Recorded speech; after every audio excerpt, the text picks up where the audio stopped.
What is the purpose of poetry? Why poetry? For many people, this question may at first seem irrelevant. Either you love to read and write poetry, or poetry has no particular interest for you, and in either case, abstract reasoning about it might feel beside the point.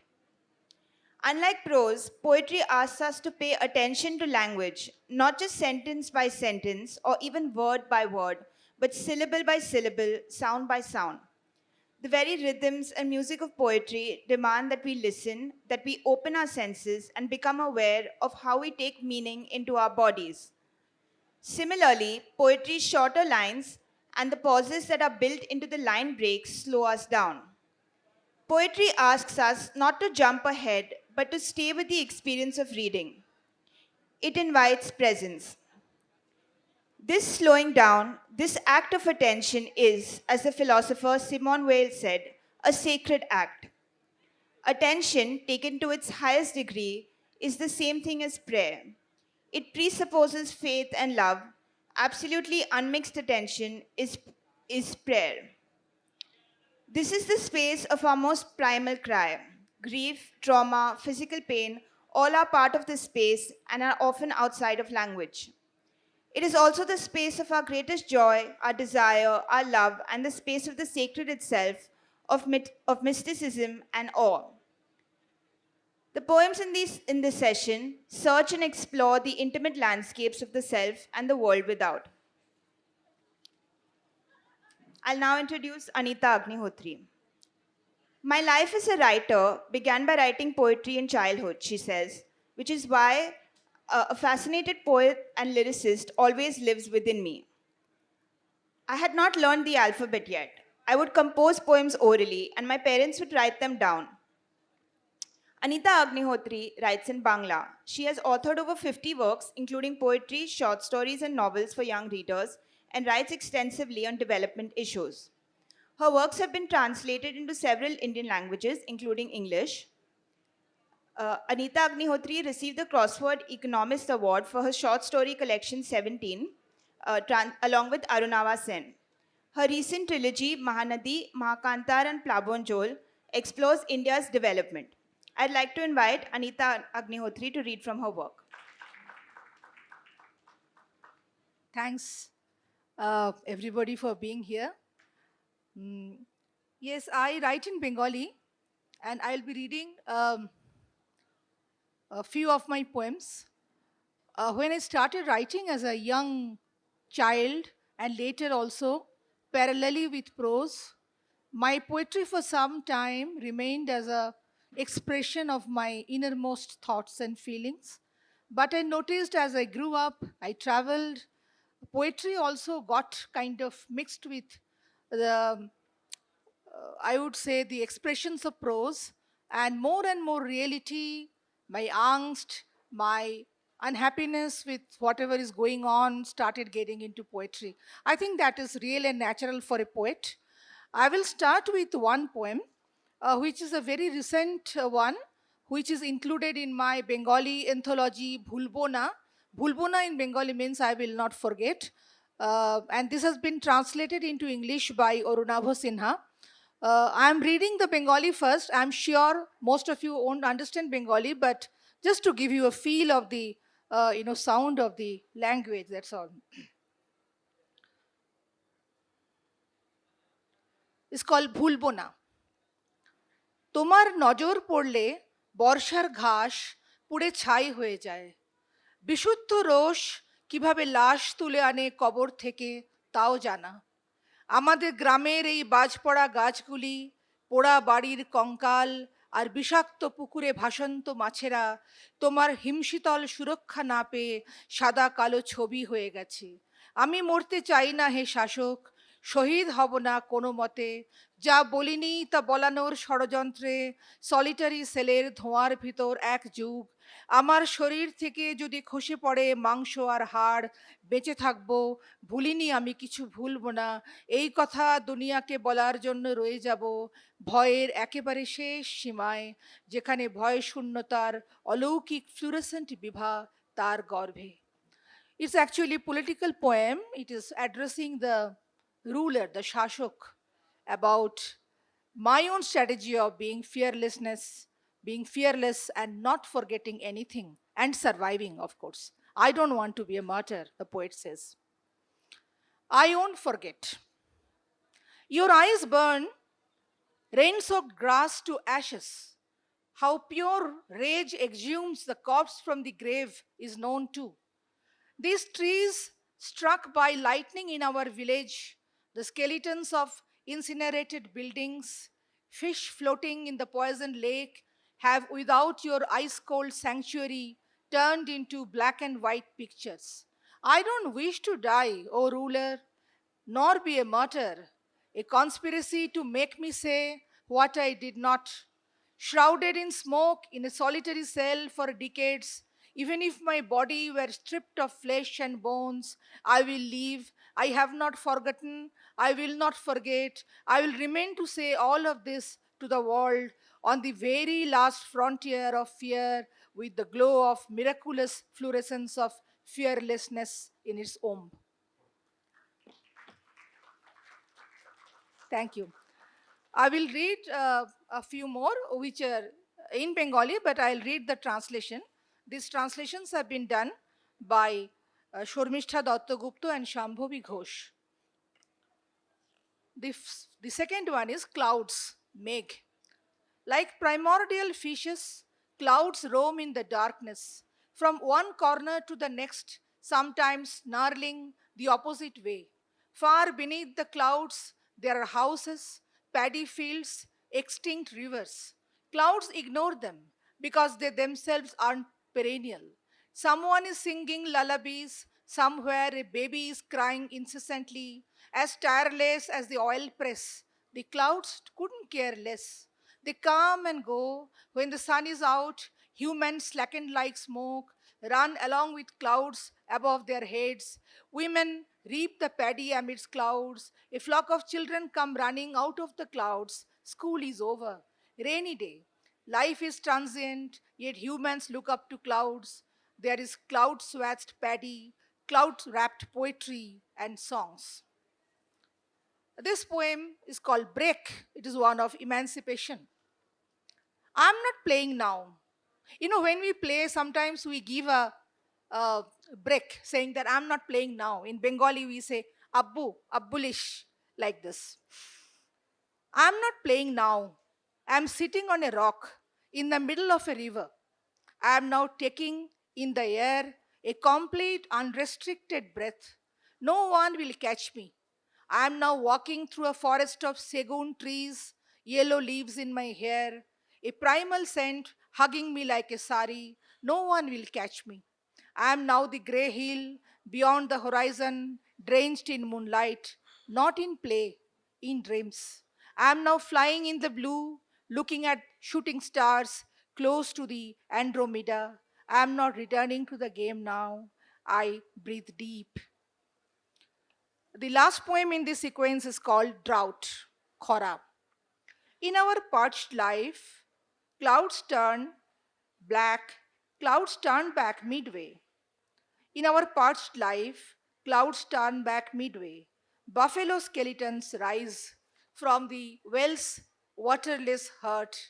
The pale ghost of crops climbs up the cornice of those who have been making money, turning water into commodity.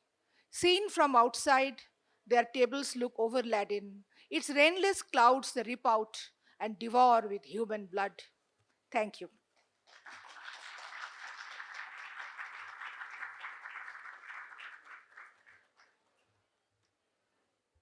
Thank you so much, ma'am. Says Jessica Trainer in an interview about her journey as a poet.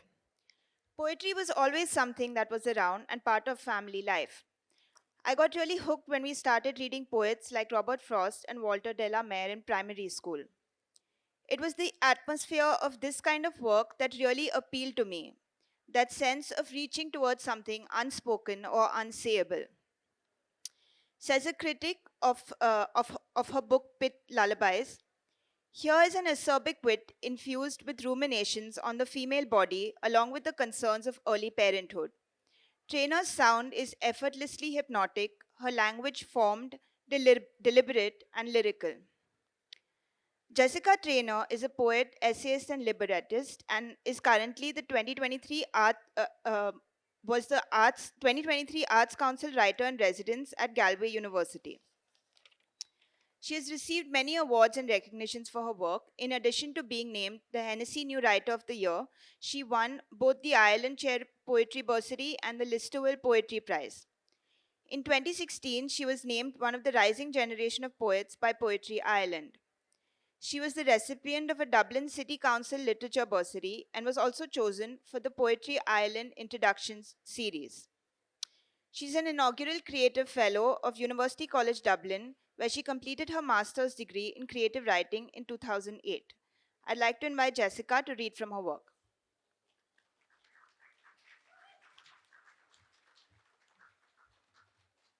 Thanks so much for that marvelous introduction, Anisha, and thank you all so much for being here. It's been such a pleasure to experience Jaipur, only a fraction of Jaipur over the past couple of days. And today I'm going to read some poems that deal with the female body and experiences of parenthood. And I'm going to start with the first poem in my collection, Pit Lullabies, which is a poem about sex and childbirth, which was inspired by my seeing a set of prehistoric shark jaws. Megalodon. In the gaping mandibles, the hypnotic interplay of hinge, hole, the sharpened frill around the brink. What will be left of us is these spaces, thresholds, holloways, paths worn in chalk, releasing Jurassic plankton to a summer's day. The dish of my pelvis I've served to lovers, opened for my child. These prehistoric jaws, this entry, exit, and all that thrashes in its teeth.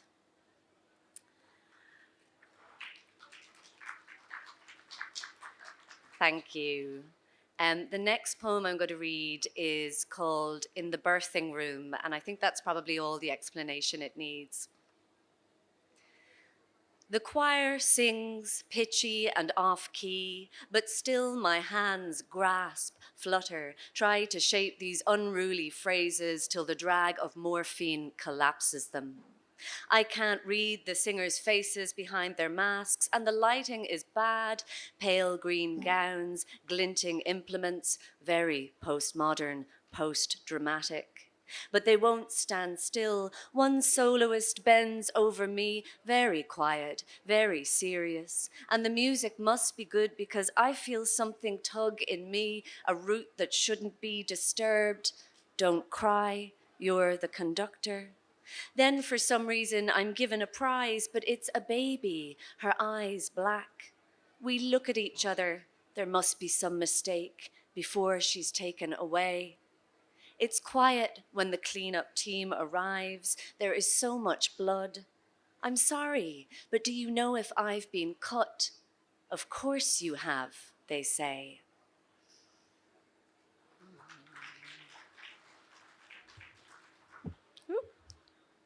Thank you. Thank you.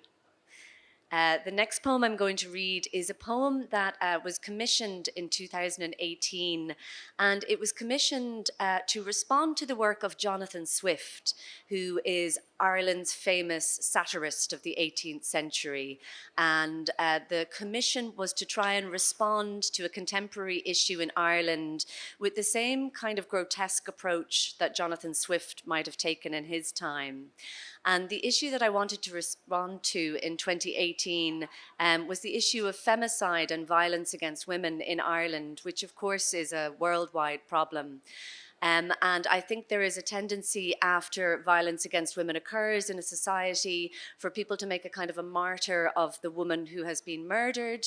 And this actually acts not really as a corrective, but as a cathartic experience, which allows us to normalize these issues rather than to actually address them. So this poem deals with the very particularly Irish response to these kinds of incidences. And there's an epigraph in the poem from the very well-known 20th century Irish author, Patrick Kavanagh. a plea for the sanctification of the ditches of Ireland. Ashamed of what I loved, I flung her from me and called her a ditch. Patrick Kavanagh, Innocence. In these difficult cases where the death site is unknown, where guesswork festoons each hedgerow, bog hole, car boot, in caution tape for a mother sucked through the estuary's throat and into the sea, in these dark times when our men are driven by swallowed sorrows to make a butcher's block of the hearth, the best course of action is to sanctify the sites where these unfortunate women found their rest. If we worship them here, maybe their fractured ribs will knit like a Moses basket to shelter the heart. Contusions to the chest, legs, forearms will fade like darkness licked back into an inky horizon. Broken necks will kink into place with a click as neat as a car boot's clothing. And mirrored in the meadow's satin dew will be a host of little virgins, mothers of the field, ditch, cistern. Each little breakneck, each strangled waif will be a May queen, a fly-tipped boreen her altar, and her voice will pour like honey over the field, sweet as blackbird song rippling the wooded glen. Oh, raise your hands in supplication, chant her name across the evening in a round. Mother ditch, prepare a bed for us among the nettle leaves. Oh, mother, dip your net for us amongst the choppy waves. Oh, mother ditch, we pine for you until the moon is full, and then we see your face appear in every bog pool.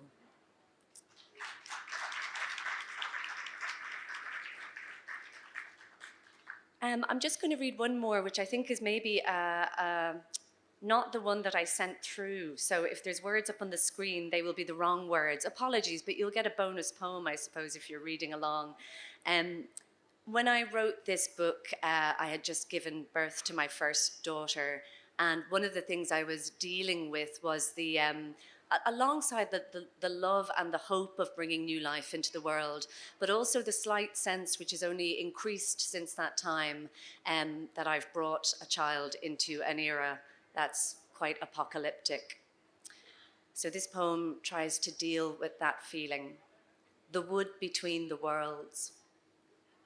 When I came here today, I didn't realize you would follow, but here you are, slipping through pockets of syrup light, your skin pinking in the beams that escape the leaves' net, stopping somewhere out of sight to cool your fleckling shoulders in shadow. Are you hiding from me, baby, after trailing me so far? I'll sit and wait for a flash of your hair, all toffee and bronze between the branches. I'll sit by the pools and I'll watch for you. If you can hear me, know that one is Mnemosyne and one is Lethe. One is there and one is back again, and all are left alone, and all are never change. I would never have brought you to this world of always evening, always leaving, where you tell me that you can hear your brother and sister call you from the far trees. Thank you.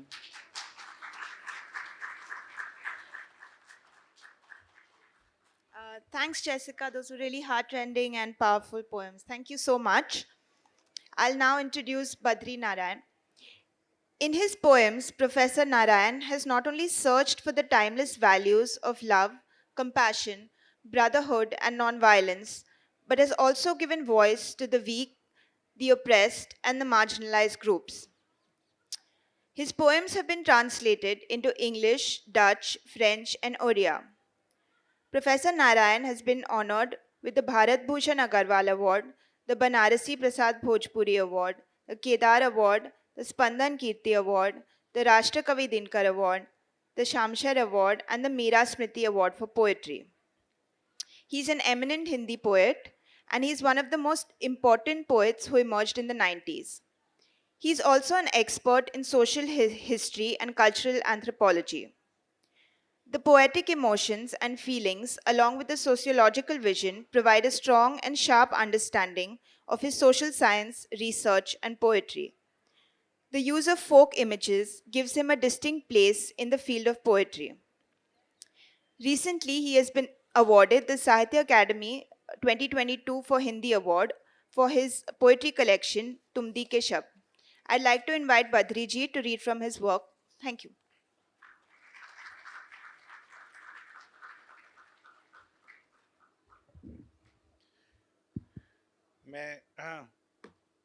Anisha ने मुझे 8 minute दिया है। 8 minute में मैं 3 कविताएं पढ़ूंगा। एक हमारे परिचय में एक बात छूट गई। यूजुअली जिसको अवार्ड मिलता है नहीं बताना चाहिए, लेकिन मैं बता रहा हूँ चूँकि आज ही वो अवार्ड इसी JLF में मिला है, कन्हैया लाल सेठिया अवार्ड, तो मुझे लगता है कि ये बताया जाना चाहिए था, तो मैं बता रहा हूँ। वैसे जिसको मिलता है बताना नहीं चाहिए, लेकिन तो मैं 3 कविताएं सुनाऊंगा। पहली कविता है नया रास्ता। थोड़ा अंधेरा है और कोहरा थोड़ा थोड़ा, थोड़ा अंधेरा है और कोहरा थोड़ा थोड़ा, सांझ हो गई है चलते चलते। इस चौराहे से एक नया रास्ता कटता है, अगम अबूझ इस पर मुझे जाना है। रोशनी से जगमगाते चौराहे तक जो थे साथ साथ, दोस्त सगे संबंधी, गुरु शिष्य भाई बंधु, पाठक प्रशंसक निंदक आलोचक, कोई नहीं जाना चाहता साथ, कोई नहीं जाना चाहता साथ। मेरी भौं और माथे के बाल कहते हैं, छिलवा दो हमें, कर लो नया संस्कार। कपड़े जो पहने हूँ वो कहते हैं, उतार दो हमें, कोई नया वस्त्र सिलवा लो केले के पत्ते का। मन का भौरा बनाने लगता है कई कई बहाने, साथ न जाने का। मन का भौरा बनाने लगता है कई कई बहाने, साथ न जाने का। सब कहते हैं यह नया रास्ता अनजाना है, यह नया रास्ता अनजाना है, इस पर हमें चलने की आदत नहीं। इस पर भूल चूक भटकन है, कई मोड़ है अजूबे।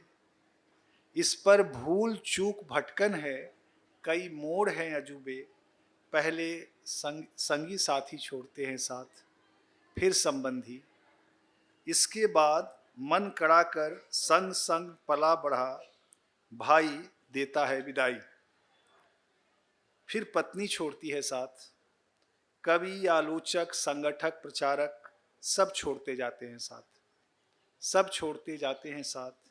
यह नया रास्ता है अबोध, अंधेरे और उजाले में ऊब डूब करता।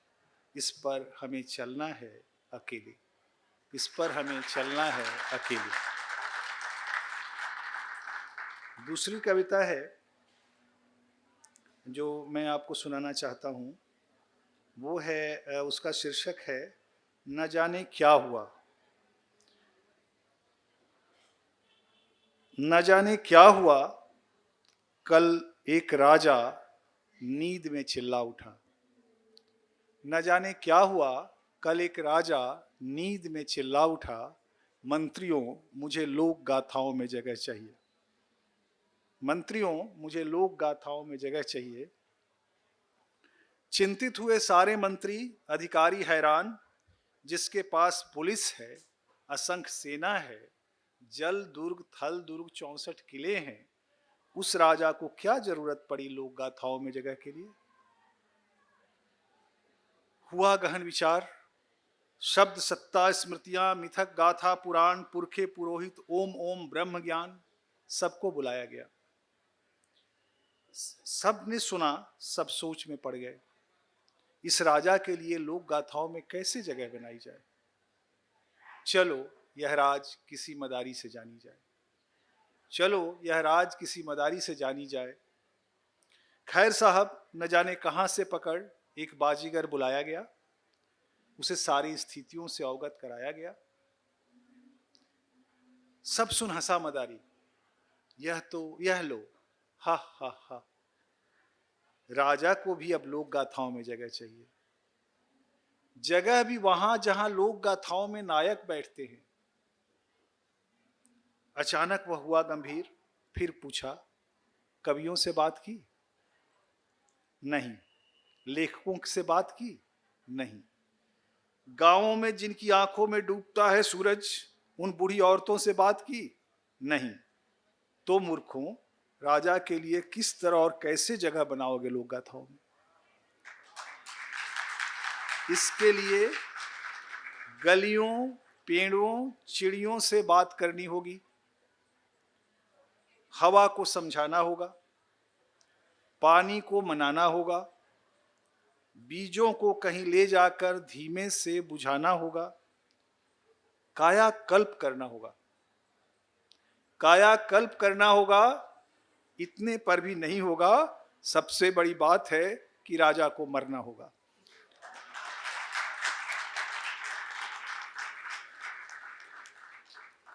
तीसरी कविता है बेगमपुरा एक्सप्रेस। आपको पता होगा कि बनारस के पास रविदास का मंदिर है और जहां पंजाब से हर साल लाखों लोग एक ही ट्रेन से आते हैं और उसका नाम है बेगमपुरा एक्सप्रेस। तो ये कविता उस पर केंद्रित है और उस पर डेडिकेटेड है। अमरपुर से बेगमपुरा तक चलती है एक ट्रेन, बेगमपुरा एक्सप्रेस। अमरपुर से बेगमपुरा तक चलती है एक ट्रेन, बेगमपुरा एक्सप्रेस। सुबह 5:10 पर, बिल्कुल ब्रह्म वेला में। टिकट काउंटर पर बैठा है क्लर्क टिकट लेकर। कहते हैं कि पैसे से मिल जाता है सब कुछ, पर लोग हाथ में ले खड़े हैं पैसे, रुपए व एटीएम कार्ड। टिकट बाबू फिर भी उन्हें टिकट नहीं देता। फिर भी उन्हें टिकट नहीं देता। कतली, खूनी, बलात्कारी, बेईमान, चालू, फ्रॉड, लंपट, हिंसक, झूठ, बवाली, सुल्तान, साहिब, मालिक, इन सबको नहीं मिलेगी टिकट। इन सबको नहीं मिलेगी टिकट। दंभी कवि, सत्ता के बौद्धिक, सब खड़े रह जाएंगे और नहीं मिलेगी उन्हें इस ट्रेन की टिकट। टिकट बाबू अगर इन्हें बेचना भी चाहेगा तो उसके हाथ बेकार हो जाएंगे। जो 2.5 आखर जानता होगा वही बेचेगा टिकट। जो 2.5 आखर जानता होगा वही पाएगा टिकट। टिकट बाबू सोना ले लो, चांदी ले लो, मुहरे और मोती ले लो, पर दे दो मुझे टिकट। कई दशकों से मैंने कोई यात्रा नहीं की है। मैं जाना चाहता हूं बेगमपुरा। ट्रेन खुलने लगी है, हरे पंछी पेड़ से उड़ने लगे हैं। ट्रेन में घाना बैठे हैं, पीपा बैठे हैं सेना नाई। ट्रेन खुलने लगी है। बहुत धन्यवाद।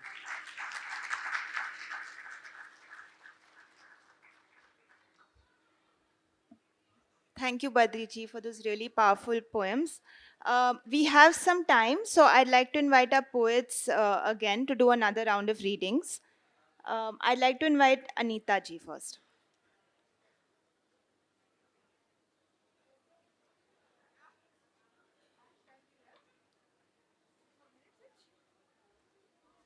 Two to 3 minutes, okay.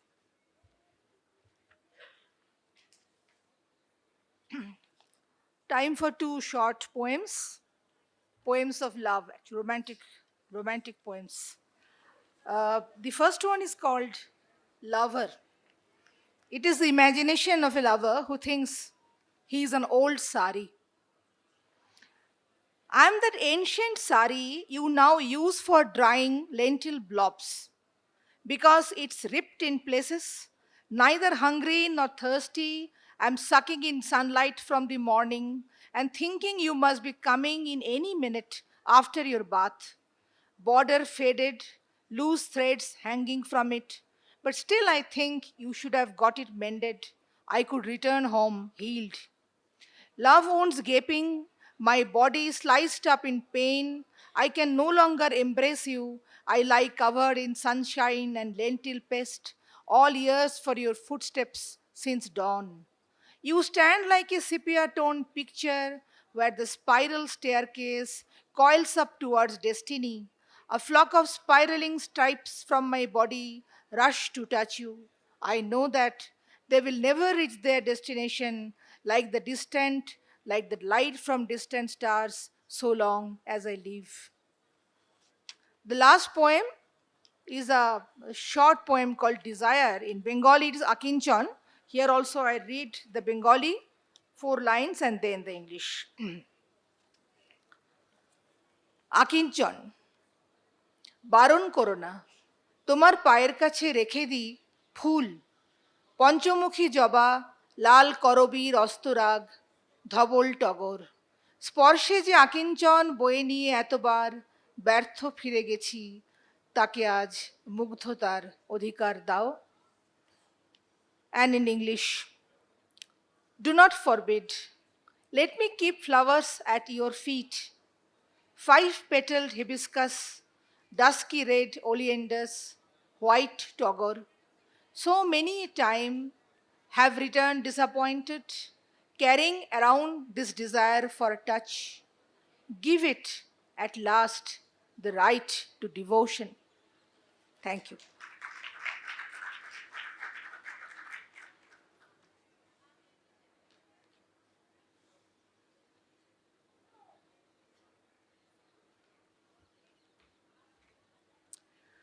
I'm going to read 2 short poems, and the first one is called Night Run, and it was inspired by those first nights after giving birth where you're very much awake because the baby is awake, but you are also trying to find your way back into owning your own body and feeling your own strength. Night Run. Come to my bed in the pewter hours between sleeping and waking like a doctor on the night round. Place your hand over my eyes and let me see. There, my own feet, how they've moved me. Raise my chin so I can see a path ahead through willow herb and bloody crane's bill, the river stitching itself into air, midges tracing equations on the breeze. Hold my hand while I run as if we're the only moving things on this spinning world, chasing the dusk so the evening stays golden. Lace me back into my arms and guide them. Breathe the earth's heat into my toes. I'll race you for as long as you'll follow. And then finally, sticking with the nighttime theme that runs through a lot of this book, this poem is dedicated to any parent who's ever spent any time trying to get a baby to sleep. The Parent Song. Each sleep is a miracle. I lower the baby's fist towards her chest as it unclenches, only for it to spring back blackberry firm, for her arms to begin the steam paddle flail that shoos away the night and all its monsters. How hard she works to keep her eyes open, fixed on mine in alarm as sleep settles its ashes on her. In her world, a storm is raging. Her rest is a butterfly flying ragged on the gale. I take her hand, wrap her fist in mine, help her punch through to a place petal soft. Thank you.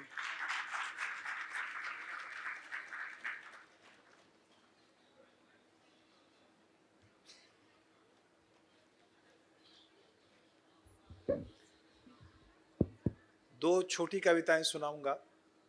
5 minute का समय अनीशा ने दिया है हमको। Thank you. कविता का शीर्षक है महानता, ग्रेटनेस।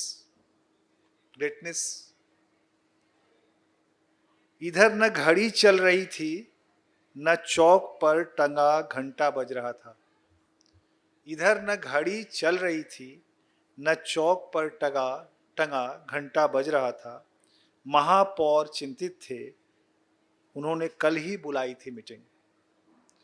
महापौर चिंतित थे, उन्होंने कल ही बुलाई थी मीटिंग। बड़े बड़े शहरों से घड़ी साज आए थे, काफी खोजबीन के बाद पता चला कि एक चूहा न जाने कहाँ से चढ़ कल रात ही इस शहर के महान समय की पौराणिक घड़ी को कुतर चुका था। इस शहर के महान घड़ी के पौराणिक समय को महान समय की पौराणिक घड़ी को कुतर चुका था। न केवल घड़ी को वरन घड़ी और शहर को शासित करने वाले घंटे के बीच के महीन तार को भी काट चुका था। मीटिंग में सब चिंतित थे, पर सब सहमत थे कि समय जो सबसे बलवान है और सबसे महान, उसकी महानता एक चूहा ही भंग कर सकता है।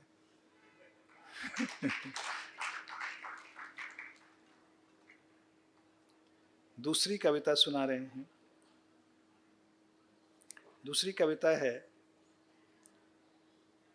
बैल की वाणी, वॉइस ऑफ बैल की वाणी दूसरी कविता का शीर्षक है। बैल की वाणी सभी सुनते हैं कोल्हू के खिलाफ, कोल्हू में डाले जाने वाले सरसों के घानी की आवाज कोई नहीं सुनता। कोई अगर रात के तीसरे पहर सुन भी लेता है भूले भटके, कोल्हू में चरर मरर पीसते सरसों के घानी की आवाज, तो सरसों के पीसने से बने खली की आवाज कोई नहीं सुनता। सब सुनते हैं मगन हो सरसों को पीसने से निकले सरसों के तेल के धार की उद्भव गान। यह न केवल कोल्हू की गाथा है न सरसों की, यह हर जनतंत्र का गान है जिसे हर आधा नागरिक ओढ़ता है और बिछाता है, जिसे हर आधा नागरिक ओढ़ता है और बिछाता है। धन्यवाद।